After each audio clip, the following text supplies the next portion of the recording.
1990년대 한창 분당에 땅 개발이 굉장히 유행하던 시절에 그때 서울에 있는 어느 교회에서, 큰 대형 교회에서 가장 인기 없었던 본문이 뭐냐면 심령이 가난한 자는 복이 있나니 천국이 그들의 것이며, 이 말씀이었다고 합니다. 가난하게 되는 게 싫다는 겁니다. 천국을 준다 그래도 천국은 이제 죽어서 갈 나라라고 생각했기 때문에 죽은 다음에 천국보다는 천당 밑에 분당이 더 좋다 해가지고 분당에 가기를 더 좋아했다는 겁니다. 그런데 가장 인기 있었던 본문이 어떤 본문이냐면 바로 오늘 이 말씀, 온유한 자는 복이 있나니 그들이 무엇을?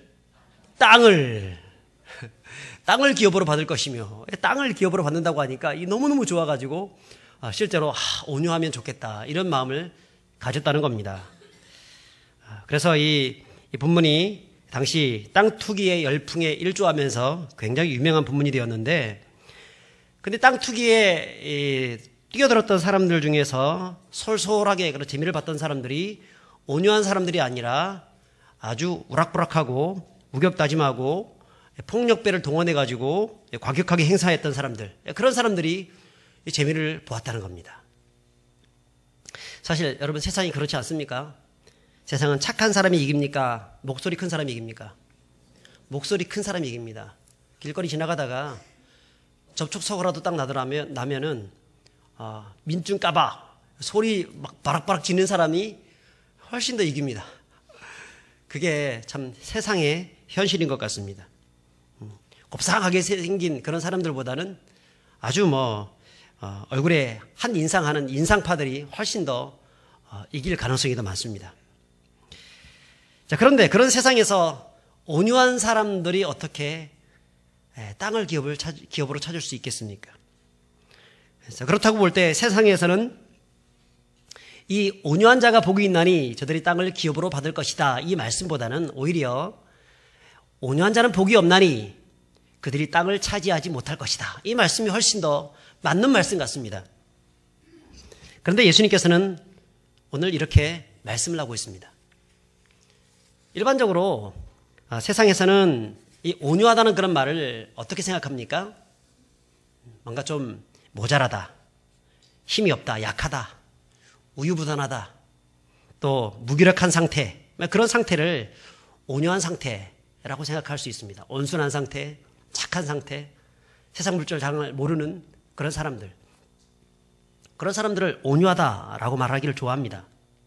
그래서 이 온유한 사람들에 대해서 착하기 때문에, 잘 모르기 때문에 함부로 대해도 된다라고 생각하기도 합니다. 그런데 성경에서 얘기하는 이 온유함이라는 것은 그런 온유함이 아닙니다. 예수님께서는 그 누구보다도 가장 온유하셨습니다. 마태복음 11장에 보시면 나는 마음이 온유하고 겸손하니 물은 내 멍에를 메고 내게 배우라. 그리하면 너의 마음이 쉼을 얻으리라 말씀합니다. 예수님은 온유 그 자체이십니다. 예수님은 온유의 대명사이십니다. 그런데 어떻습니까? 예수님이 무기력했습니까?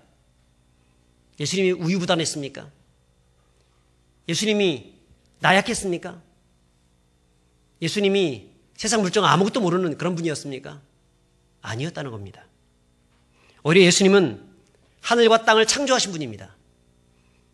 하늘과 땅, 온 세상을 지금도 다스리시고 통치하시는 분이십니다.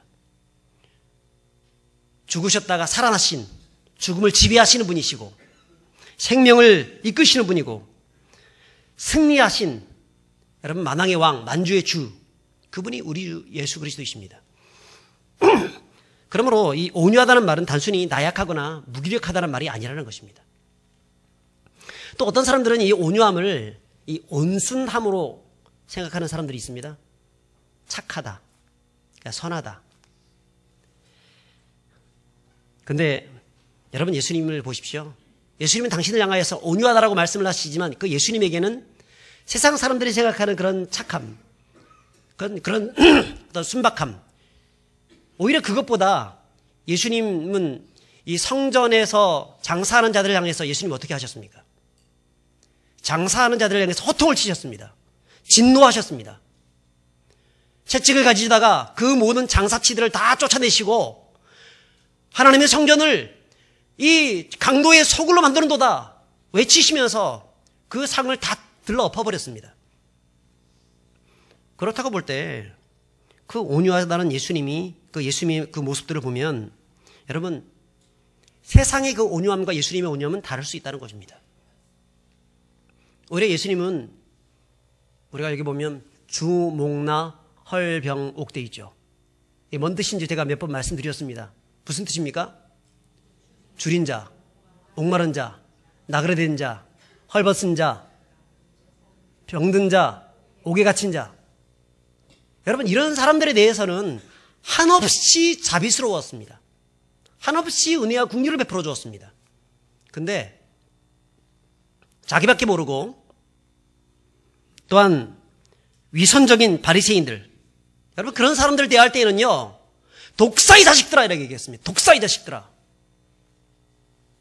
그렇게 그들을 굉장히 신랄하게 비판하셨습니다. 그러므로 여러분 예수님이 말씀하시는 이 온유함과 세상에서 생각하는 그런 온유함은 현격한 차이가 있다는 것을 우리가 알 수 있습니다. 오늘 우리가 읽었던 이 본문 우리가 한번 같이 읽어봤으면 좋겠습니다. 온유한 자는 복이 있나니 그들이 땅을 기업으로 받을 것이며. 여기서 사용되어진 이 예수님이 말씀하신 이 온유의 단어는요 헬러 원어로 프라우스라고 합니다. 이것을 정확하게 우리의 식으로 해석하게 되면 통제된 힘, 절제된 힘, 길들여진 힘, 그런 뜻입니다. 힘이 있는데 절제되었다는 겁니다. 고도한 절제가 있다는 겁니다. 힘은 있는데 무언가에 의해서 잘 길들여지고 잘 닦여진 힘이라는 겁니다. 여러분 단순히 착한 게 온유가 아닙니다. 힘이 있습니다. 능력이 있습니다. 권세가 있습니다. 근데 그것에 절제가 있습니다. 절제미가 있습니다. 통제되어 있습니다. 길들여져 있습니다. 특별히 이 말을 쓸 때 보통 이 야생마를 길들일 때 이것으로 보통 이 말씀을 많이 합니다. 여러분 야생마는 어떻습니까? 야생마는 들판에서 자기 마음대로 살았습니다. 자기가 최고인 줄 알고 살았습니다. 자기 멋대로 살았습니다. 얼마나 야생마가 힘이 있습니까? 얼마나 잘 달립니까? 사방팔방 모르고 열심히 달립니다. 그런데 어느 날 그 야생마가 사람들에게 잡힙니다. 그때부터 자기 마음대로 할 수 없기 때문에 펄쩍펄쩍 뜁니다. 굉장히 사람을 힘들게 만듭니다. 전에 제가 그 야생마를 길들이는 장면을 텔레비전에 본 적이 있습니다. 처음 사람을 등에 태우고 이제 야생마가 이제 길들여지기 시작하는데 처음에는 어떻습니까? 안장을 지우고 그 위에 처음 사람이 딱 타니까 이게 뭐 내가 한번 평생 뭐 태워보지도 않았던 어떤 것이 내 등에 타니까 화가 나가지고 반항하면서 벌쩍벌쩍 뜁니다. 그 위에 사람은 넘어지지 않으려고 안장을 붙잡고 또 입에 재갈을 물기 때문에 그 재갈을 붙잡고 둘 사이에 싸움이 벌어집니다. 야생마는 넘어뜨리려고 하고 사람은 안 넘어지려고 하고 안 떨어지려고 하고 계속 왔다 갔다 계속 몇 시간 동안 그렇게 하다가 결국 누가 지치고 쓰러지냐면 야생마가 지쳐버립니다. 그리고 길들이기 시작합니다. 근데 여러분 야생마가 그렇게 길들이고 난 다음에 이 야생의 힘이 사라지는 게 아닙니다. 야생의 힘이 그대로 남겨져 있습니다. 근데 길들여졌기 때문에 통제가 되었기 때문에 그 이전보다 훨씬 더 많은 능력을 행할 수 있는 말이 될 수 있었습니다. 한마디로 얘기하면 야생마가 뭐가 되냐면 적토마가 되는 겁니다. 예전에 제가 섬기던 교회에 어느 집사님이 저에게 참 고민차 찾아왔습니다. 목사님, 우리 아들 어떻게 해야 될지 모르겠습니다. 그 아이가요, 얼마나 심했냐면 예배 시간이 딱 되잖아요? 그러면 앞으로 왔다가 뒤로 갔다가 몇 번 왔다 갔다 합니다. 너무 미안해하는 거예요. 이 통제가 안 되는 겁니다. 부모가 통제가 안 되는 거예요. 집에서 통제가 안 되고 할머니, 할아버지도 통제할 수가 없고 자꾸 그래서 나중에는 이 아이가 어떻게 될까 너무너무 걱정이 많이 되는 겁니다. 심리 상담 받아봐도 안 되고 이거 해봐도 안 되고 안 되는 겁니다. 저에게 찾아왔습니다. 어떻게 하면 좋겠습니까? 제가 뭐라고 얘기했냐면 집사님, 야생마는 훈련만 잘 시키면 적토마가 됩니다. 내가 봤을 때는 그놈이 야생마인데 적토마가 될 기질이 다분히 있습니다. 훈련만 잘 시키십시오. 특별히 말씀의 훈련을 잘 시키십시오. 하나님의 말씀을 계속해서 묵상하게 하고 말씀을 알아가도록 해주십시오. 그러면 하나님이 이 아이를 만져가기 시작하고 나중에는 적토마로 만들어줄 겁니다. 제가 그 얘기했더니 이분이 얼마나 얼굴에 미소가 가득해서 돌아가는지 뭔가 이 인생의 키를 찾았다는 그런 느낌으로 돌아갔습니다. 여러분, 우리 집안에 보면 꼭 말 안 듣는 그런 야생마들 있잖아요. 우리 남편이 말 안 듣는 야생마일 수 있습니다. 우리 자식들이 그런 야생마일 수 있습니다. 아무리 얘기해도 말 듣지 않아요. 지 마음대로 행동해요. 여러분, 어떻게 하든지 가정의 분위기를 하나님의 말씀으로 통제되어지는 분위기로 만들어가야 합니다. 그럴 때 가정이 하나님의 뜻 안에서 어떤 인생, 적토마와 같은 하나님이 쓰시기에 합당한 그런 가정으로 주님이 세워주신다는 것입니다. 이처럼 야생에서 자기 마음대로 뛰고 달렸던 야생마가 사람들에게 길들여져서 주인이 원하시는 상태가 되었을 때 온유하다, 이 프라우스 되었다라고 얘기합니다. 여러분, 우리 인생에도요, 야생마와 같이 도저히 통제가 안 되고 절제가 안 되는 성품을 가진 사람들이 있습니다. 어쩌면 우리 자신이 그런 사람일 수도 있습니다. 저 자신이 그렇기도 합니다. 그래서 더 온유한 사람이 되고 싶어서 딸 이름을 온유라고 지었습니다. 볼 때마다 온유야 이름을 부를 때마다 아, 그래, 내가 온유해야지, 온유해야지. 절제된 힘, 통제된 힘을 가지고 있어야지. 이런 마음 가지고 제가 온유라고 이름을 지었습니다. 근데 저는 잘 온유가 안 되고 그 아이는 점점 온유해지는 것 같더라고요. 여러분, 하나님 앞에서 그 힘을 통제해야 하나님의 영광을 위해서 쓰임받을 수 있습니다.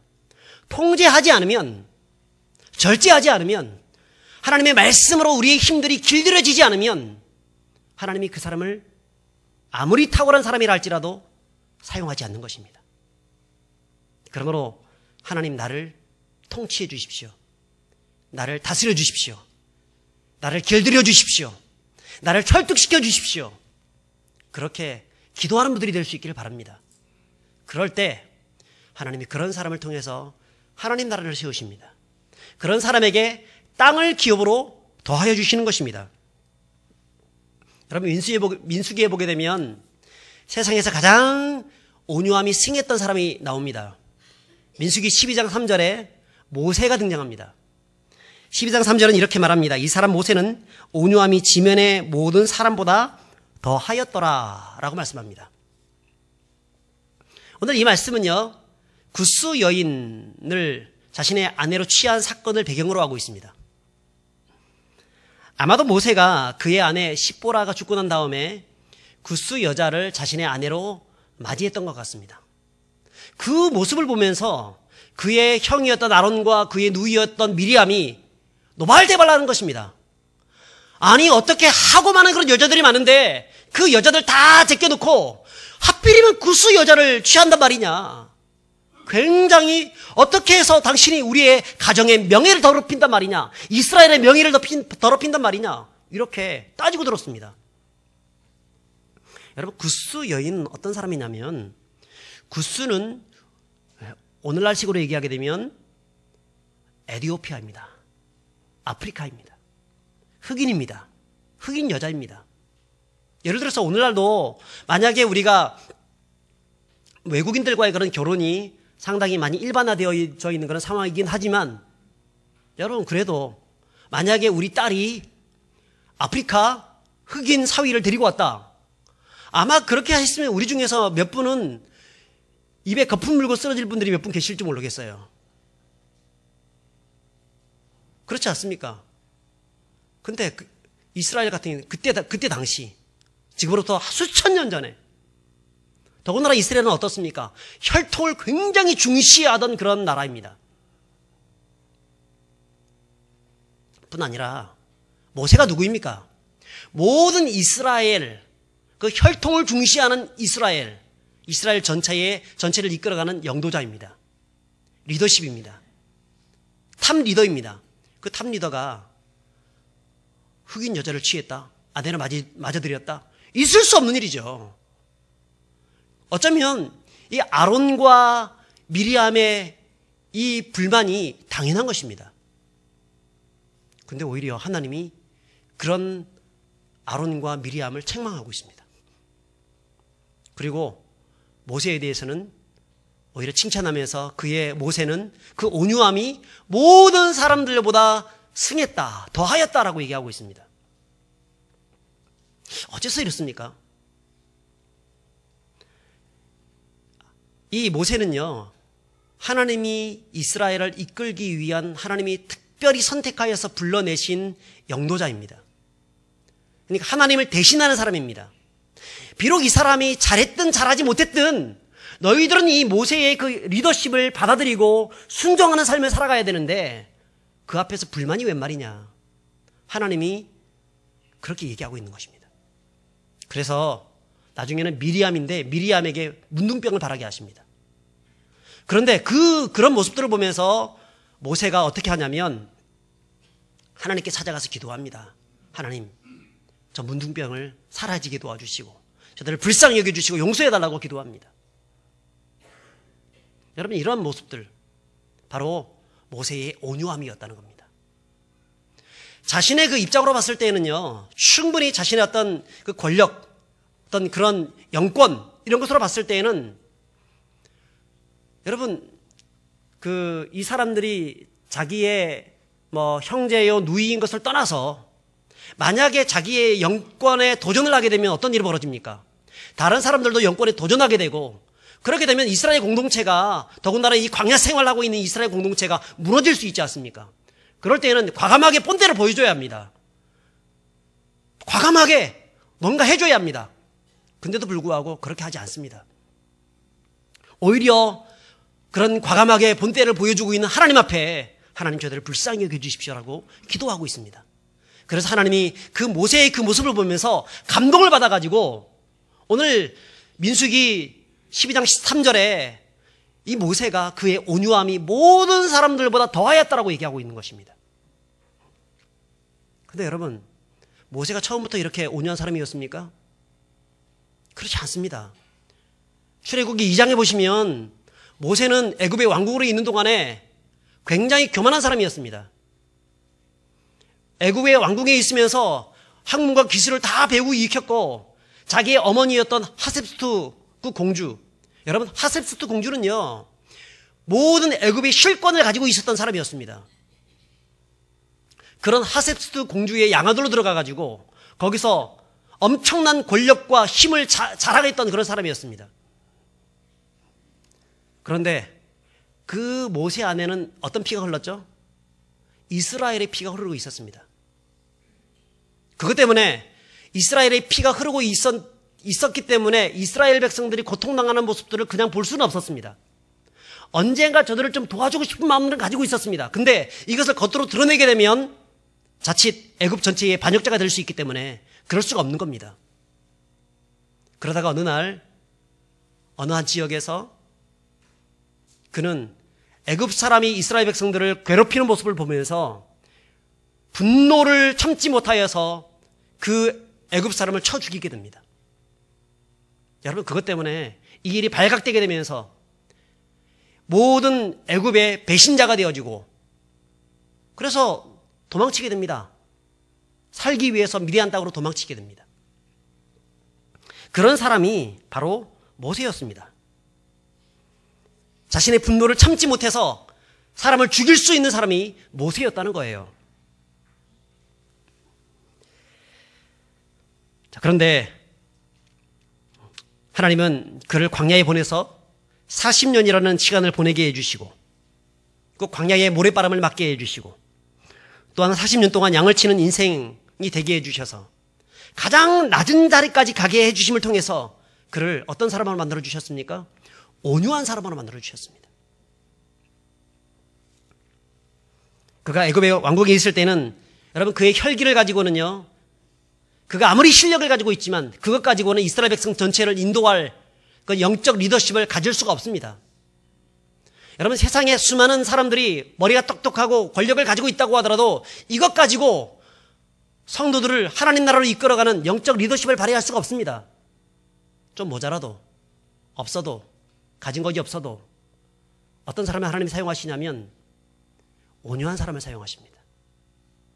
여러분 이 온유함이라는 것은 사람 앞에서의 온유함이 아니라 하나님 앞에서의 온유함입니다. 그래서 사람들이 생각하는 그런 어떤 무기력함, 나약함 이런 뜻이 아니라 하나님의 말씀으로 길들여진, 하나님의 말씀으로, 하나님의 말씀 안에서 통제되어진 그런 힘을 가지고 있는 그런 온유함을 얘기하는 겁니다. 여러분 그런 온유한 마음을 가진 사람들을 하나님이 사용하시는 것입니다. 결국 어떻습니까? 그가 광야에서 온유함의 훈련을 쌓고 난 이후에, 그래서 그가 온유함이 모든 사람들보다 승하게 되었을 때 하나님이 그를 부르시고 위대한 종으로 사용하셨죠. 그럼에도 불구하고 하나님은 그 옛날의 학문과 기술들, 그가 애굽 땅에서 익혔던 모든 실력들, 그 능력들 이런 것들을 없애버리지 않았습니다. 그대로 간직하게 하셨습니다. 그거 하나만 가지고는 하나님이 사용하실 수 없었기 때문에 거기에다가 온유함이라는 것을 함께 더불어 갖게 해주심을 통하여서, 그래서 40년 동안에는 세상의 학문과 기술을 익히게 만들어주셨고, 그리고 40년 동안에는 온유함이라는 그런 무기를 장착해 주셔서 이 두 가지를 통하여서 이스라엘 백성들을 이끌 수 있는 능력인 영도자가 되게 해 주었다는 겁니다. 그래서 그를 통해 가지고 어떤 일이 있었습니까? 모세 오경을 기록하게 하시죠. 이스라엘 백성들은 가나안 땅으로 인도하기 위해서 가나안 땅을 차지하게 만들어 주었죠. 여러분 하나님이 사용하는 사람은 어떤 사람입니까? 혈기 왕성한 사람을 사용하지 않습니다. 똑똑한 사람을 사용하지 않습니다. 세상에 수많은 지혜와 명철과 학문과 기술을 다 익힌 사람을 사용하지 않습니다. 사용할 수도 있지만 그것만 가지고 사용하지 않는다는 말입니다. 무엇이 더불어 있어야 됩니까? 온유함이 있어야 합니다. 그래서 온유하게 하기 위해서 하나님은 뭘 주십니까? 고난을 주시는 거예요.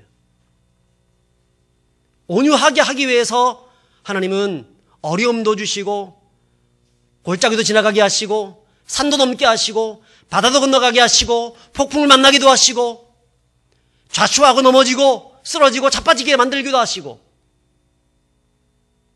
우리에게 온유한 성품을 더하게 하시기 위해서 바로 하나님의 훈련 프로그램이었다는 것입니다. 그렇게 될 때 그 야생마가 뭐가 됩니까? 뭐가 되죠? 적토마가 되는 것입니다.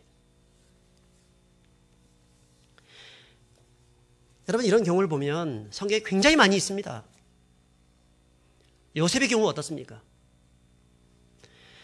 어릴 때 꿈을 꾼 것 때문에 형들한테 미움을 당해가지고 애굽의 종으로 팔려버리죠. 거기서 애굽에서 얼마나 많이 원망했겠습니까? 형들만 아니었으면 내가 아버지 밑에서 사랑받고 행복하게 살고 있었을 텐데 내가 여기 와가지고 종으로 팔려가지고 이 무슨 고생이냐 이런 생각이 들었겠죠. 그래서 죽을 고생을 다 해가지고 겨우겨우 어디까지 올랐습니까? 가정총무까지 올랐습니다. 이쯤 되면 이제 좀 편안하게 살아보려니 했더니 그 보디발 장군의 그 집에 그 보디발의 아내 미세스 보디발, 그 미세스 보디발이 그 이상한 짓을 저질렀지 않습니까? 이상한 짓을 저질러가지고 막 유혹해가지고 그거 뭐 나는 하나님 앞에서 득지할 수 없다. 그래서 억울하게 누명을 뒤집어 써가지고 감옥에 갇혔습니다. 그것도 왕의 제수들이나 갇히는 감옥입니다. 지하 감옥. 거기 들어가는 사람들은 중범죄들입니다. 거기 들어가는 사람들은 곧 죽어야 될 사람들입니다. 역적들이었습니다. 그런 곳에 갇혔습니다. 여러분 그 속에서 또 얼마나 원망했겠습니까? 형들이 원망했겠지요. 또 자기를 억울한 누명을 씌웠던 그 보디발의 아내를 원망했겠지요. 근데 여러분 나중에 하나님이 그를 그 감옥에서 이끌어내어서 나중에 애굽의 총리가 되었을 때 그 원망했던 자들을 전부 다 없애하고 그들을 원수를 갚고 그렇게 하지 않았습니다. 애굽에 기근이 들었을 때, 온 땅에 또 기근이 들었을 때 형들이 양식을 구하기 위해서 애굽에 찾아왔을 때 자기를 팔아본 형들의 모습들을 보았습니다. 여러분 세상적인 논리로 따진다면 어떻게 해야 되는 것이 맞습니까? 요조를 내야 합니다. 원수를 갚아야 합니다. 더군다나 뭐 형제라고 하지만 뭐 어머니가 다른 형제입니다. 이복 형제일 뿐입니다.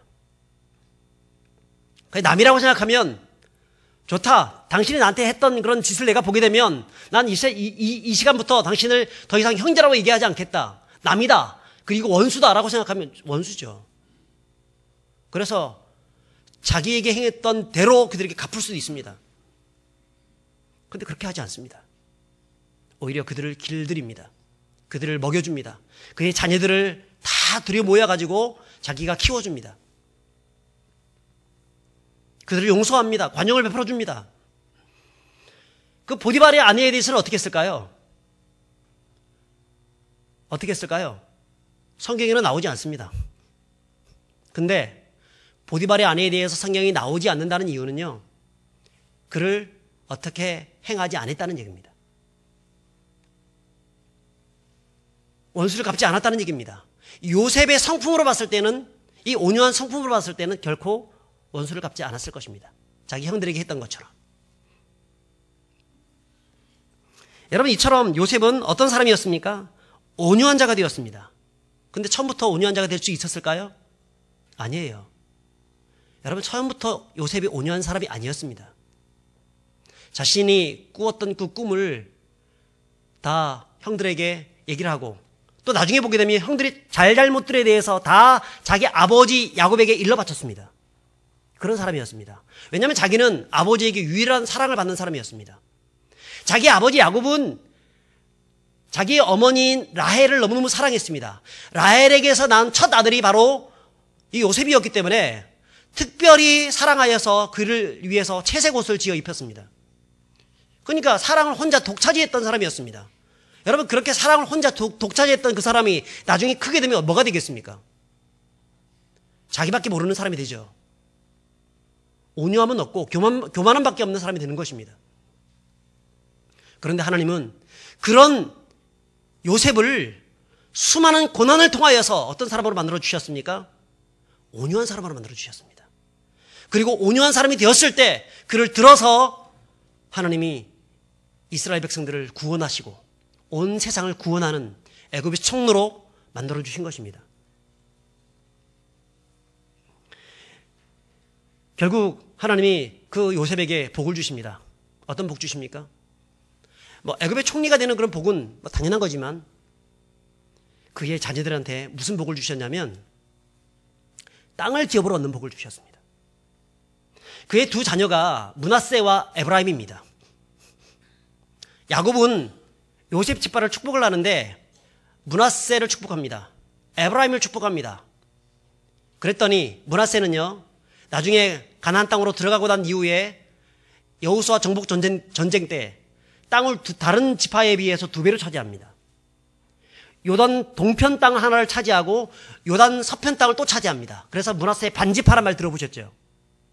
반지파가 여기까지 다 차지하고 또 반지파가 이쪽을 차지합니다. 2배로 차지하는데 그 땅 크기도요, 일반 다른 지파에 비해서 거의 2~3배나 되는 그런 크기들입니다. 엄청난 땅을 차지합니다. 에브라임은 어떤 줄 아십니까? 에브라임은 땅은 적은 땅이었지만 에브라임은 그 영향력이라는 것은 과히 최고였습니다. 그래서 북왕국 이스라엘의 다른 이름을 에브라임 지파라고 합니다. 에브라임이라고 얘기합니다. 모든 10개의 지파를 통치하는 우두머리가 에브라임이었습니다. 그 영향력이 대단했다는 겁니다. 그러므로 여러분, 하나님이 이런 요셉 지파 축복해 주신 겁니다. 온유한 자. 하나님은 온유한 자에게 땅을 기업으로 더해 주시는 것입니다. 조금은 느린 것처럼 보이지만 하나님은 하나님의 때가 되었을 때 온유의 훈련을 잘 받은 사람들, 그런 사람들을 들어 쓰시는 것입니다. 여러분, 온유하면 처음에는 손해를 보는 것처럼 보입니다. 경쟁에서 밀리는 것처럼 보입니다. 하지만 결국에는 복을 받습니다. 그게 하나님의 원칙입니다. 원리입니다. 온유한 아내는 존귀한 남편을 땅으로 받습니다. 온유한 남편은 현숙한 아내를 땅으로 얻습니다. 온유한 부모는 지혜로운 자녀를 땅으로 얻습니다. 온유한 가족은 행복을 땅으로 얻습니다. 무엇보다도 온유한 성도는 이 땅에서의 어떤 것보다 훨씬 좋은 땅인 천국을 기업으로 얻습니다. 이것이 성도의 가장 영광스러운 축복입니다. 뿐 아니라 이 땅 가운데서도 이 땅의 기름진 것과 하늘의 신령한 은혜를 누리면서 살아갈 수 있도록 도와주시는 것입니다. 그러므로 여러분, 세상을 살아가면서 우리에게 비난하고 힐난하고 우리를 어렵게 만드는 그런 사람들이 있습니다. 그때마다 어떤 생각을 가져야 되냐면, 저 못된 놈 내가 언젠가 응징하겠다, 언수 갚겠다, 이렇게 생각해서는 안 됩니다. 그때 하나님이 나를 온유케 하기 위해서 저런 사람을 붙여주셨구나, 그렇게 생각해야 합니다. 만약에 나를 미워하고 싫어하는 사람이 없으면요, 나는 굉장히 내 멋대로 내가 굉장히 대단한 것처럼 느껴지면서 교만해질 수 있습니다. 근데 하나님이 일부러 중간중간에 나를 해코지하고 힘들게 만드는 사람들을 세워놓습니다. 그것은 나를 미워해서 그러는 것이 아니라 나를 더욱더 온유한 사람으로 만들기 위해서, 그래서 나를 온유한 사람이 되어서 하나님의 쓰임에 합당한 사람으로 되게 하기 위해서 그렇게 하신다는 것입니다. 그러므로 그런 사람이 딱 보이면, 야, 저 사람 하나님이 나를 세우시기 위해서 특별히 쓰시는, 쓰임받는 사람이구나. 그리고 그 사람을 용서하십시오. 그 사람을 불쌍히 여기는 마음을 가져야 합니다. 그리고 그들을 위해서 기도하는 사람이 되어야 합니다. 혈기를 부릴 것이 아니라 불쌍히 여기는 마음 가지고 축복해 주는 사람이 되어야 합니다. 잠언 16장 23절에 보면, 노하기를 더디하는 자는 용사보다 낫고 자기 마음을 다스리는 자는 성을 빼앗는 자보다 나으니라 라고 말씀합니다. 여러분, 내 마음을 다스려야 합니다. 통제해야 합니다. 거기서부터 진짜 힘이 나오는 겁니다. 그런 사람들에게 하나님이 은혜를 주시는 겁니다. 여러분, 우리 안에 힘이 있습니까? 지혜와 명철과 세상적인 어떤 여러 가지 것들이 있습니까? 이것은 예수 그리스도로 말미암아서 완전히 호련히 변화되어야 합니다. 그리고 그 통제된 힘을 가지고 그리스도를 섬길 때 주님께서 그런 자들을 통해서 주님의 나라를 세워가시고, 또 그런 사람들을 통해서 그런 사람들의 인생 가운데 하나님의 천국을 기업으로 더하시는 것입니다. 또한 이 온유하다는 것은요, 수용성이 있다는 것입니다. 받아들이는 것을 말합니다. 이해하는 것을 말합니다. 여기서 이 온유함이라는 이 단어를 이 겸손함이라는 단어로 바꿀 수 있습니다. 우리가 아까 보았던 민수기 12장 3절에 모세는 그 온유함이 모든 사람들보다 더 승하였다, 더하였다, 이런 말씀을 하죠. 이것에 대해서 메시지 성경이라든가 세번역 성경이나 우리말 성경 이런 데 보게 되면 온유함이라고 표기를 하지 않고 겸손함이라고 얘기하고 있습니다. 모세는 그 겸손함이 모든 사람들보다 승하였다. 예수님께서도 자신을 향하여서 말씀하기를, 나는 온유하고 겸손하니, 이것은 강조용법입니다. 이 온유와 겸손은요, 동절의 양문과 같아서 이게 이꼴입니다. 같은 겁니다. 온유한 자는 겸손하게 되고 겸손한 자는 온유하게 됩니다. 그래서 하나님은 그런 온유한 사람들, 그 온유한 사람들을 기억하십니다. 자신의 성품과 닮았기 때문에. 예수님은 겸손하셨습니다. 그래서 이 땅에, 인간의 몸으로 이 땅에 오셨습니다. 하늘의 영광을 다 버리고 내려오셨습니다. 이것은 인간을 아시기 위해서, 인간이 어떤 상태에 있는지 그분이 더욱더 절감하시기 위해서, 그리고 인간의 몸으로 오셔야만 인간을 구원할 수 있는 유일한 길이기 때문에 그분은 오셨습니다. 여러분, 이해한다는 것은 무엇입니까? 자신을 낮춘다는 것입니다. 이해한다는 단어를 영어로 understand라고 합니다. understand는 understand, 낮은 자리에 선다는 얘기입니다. 눈높이를 맞춘다는 얘기입니다. 그게 이해하는 것이고 그게 온유한 것입니다. 그렇게 해야 비로소 수용할 수 있습니다. 온유하지 않으면 다른 사람들의 생각을 받아들이지 못합니다. 그 사람의 말이 비록 사실이라고 얘기할지라도 기분 나빠합니다. 그 사람이 자꾸 나에게 뭔가 코치를 하고 있으면 기분 나쁩니다. 그래, 안 들으려고 합니다.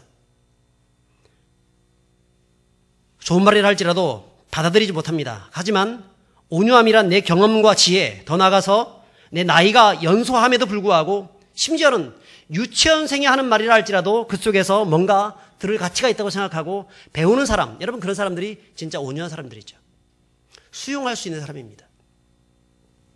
남을 인정할 줄 모르고 자기 고집과 나만 옳다고 보는 자기 교만, 내 것만 붙잡으려고 했지 다른 사람들을 겸손히 참 받아들이지 못하는 그 폐쇄성, 여러분 그런 것들은 결국 사람을 망치게 만드는 것입니다. 여러분 수용한다는 것이 무엇입니까? 자기의 한계를 아는 겁니다. 나는 연약한 존재라 사실을 아는 겁니다. 나는 당신보다 나이가 많지만, 나는 당신보다 많이 배웠지만, 많이 가지고 있지만, 그래도 내가 하나님 앞에 섰을 때에는 나는 연약한 죄인입니다. 이것을 받아들이는 사람, 여러분 이런 사람들이 온유한 사람입니다. 그런 사람이 겸손한 사람이고 그 사람이 예수님을 닮은 사람입니다.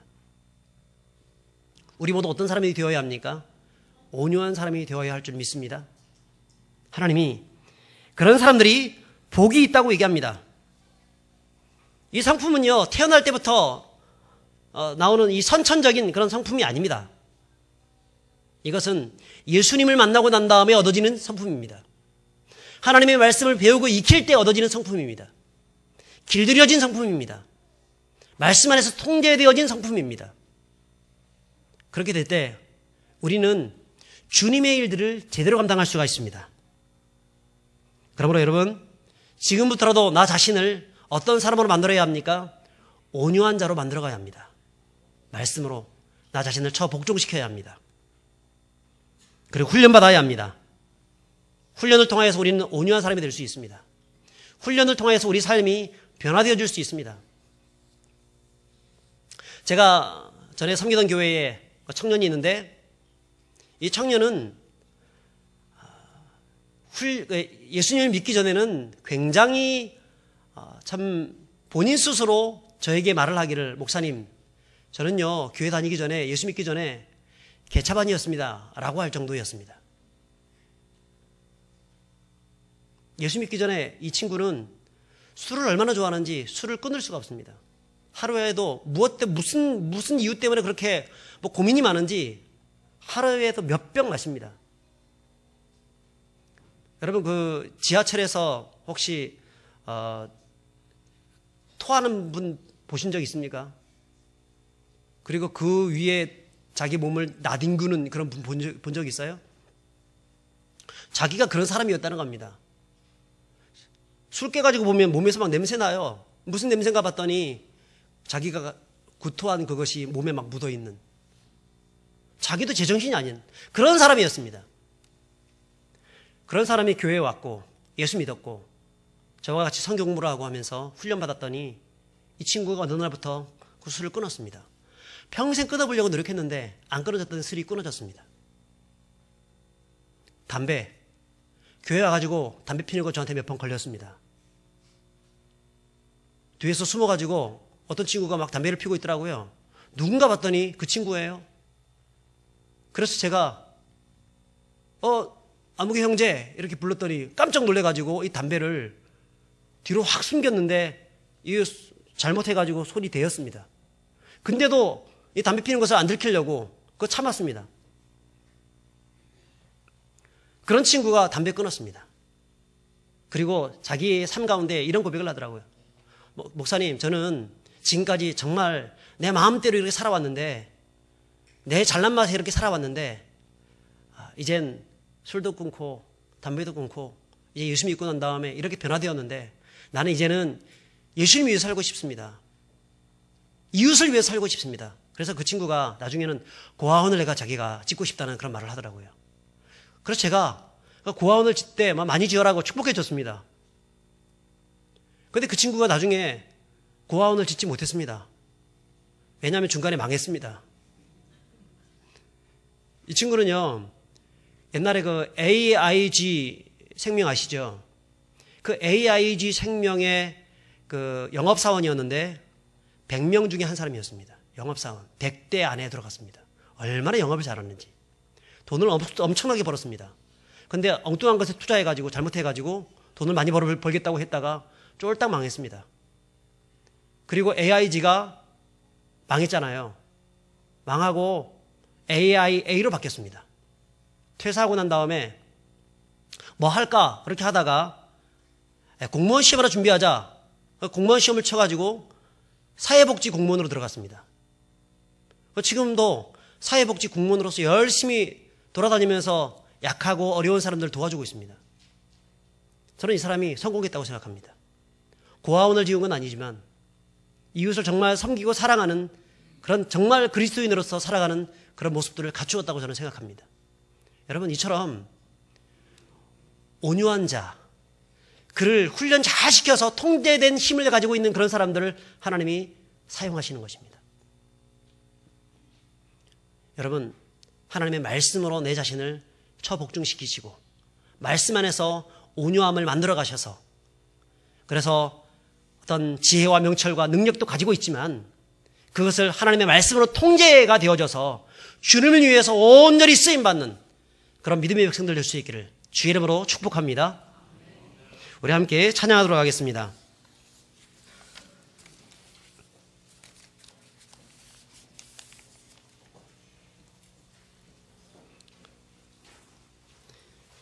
심령이 가난한 자는 천국이 저희 것이요, 애통하는 자는 복이 있네 위로를 받을 것이요, 온유한 자는 복이 있나니 땅을 기업으로 받겠네. 같이 한번 찬양합니다.